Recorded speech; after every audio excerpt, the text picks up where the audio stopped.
Tää ei kauan kestänyt, kun tää rupesi kiehumaan. Nimittäin nyt ruvetaan tekemään nimittäin tomaattikeittoa ja meillä on sitten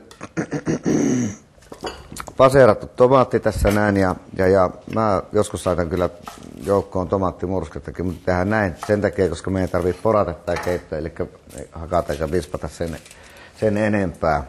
Eli tää on niin valmista niin kuin näin. Ja sitten tänne laitetaan joukkoon, tää voisi laittaa tämäkin tästä vielä tänne paseerattu tomaatti. Tää on tämmönen nestemäinen juttu näin.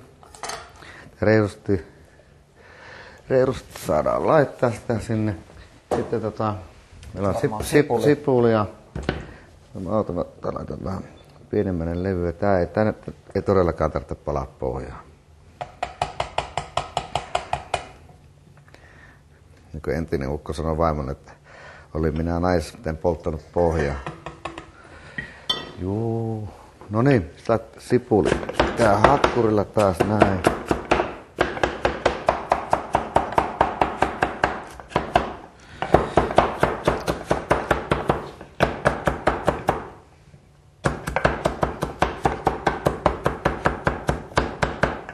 Omat hommat pitää hoitaa loppuun. No niin, se on siellä. Se on siinä.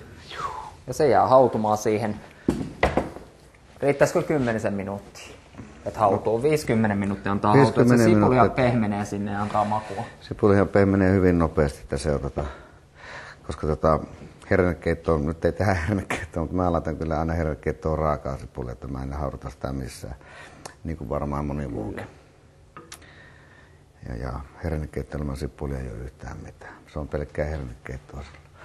Tämän mä oon oppinut tavallaan siitä, että joskus on ollut pikkuinen kankkunen, no ei kankkunen, vaan koomelo, kun on tullut tuolta maailmalta. Ja mä oon sitten lentokoneessa tilannut pelkkää tomaattimehua ja siinähän on sokerit ja suolat ja kaikki joukossa, niin sillä pääsee ukko taas elävien kirjoihin. Ja ylipäätään niin tomaattikeitto on. Se on minusta tää on niin kuin maukasta ja hyvää. Se on niin huono, että se on ollakseen niin hyvää. Miten se Jukka Virtanen sanoi aikana.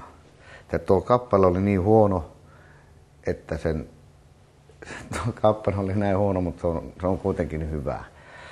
Joo, eikö se näin ole? Ja ne nyt juntetaan kerma tänne joukkoon. Joo, laita sä sinne ja otetaan tosta pieni määrä vielä basilikaa sitten, mitä sä voit hakkaa. Eikö se niin ole, että basilika ja tomaatti kuuluuko nenäpäähän yhteen? Näin se on.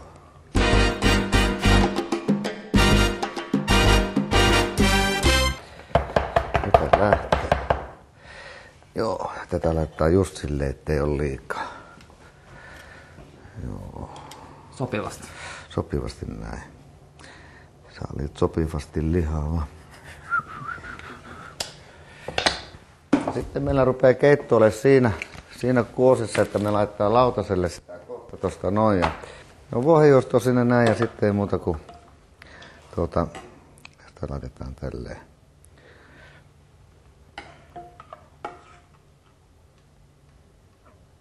Se on siinä. Se oli näin. Niin tällä lailla. Ei kun syömään.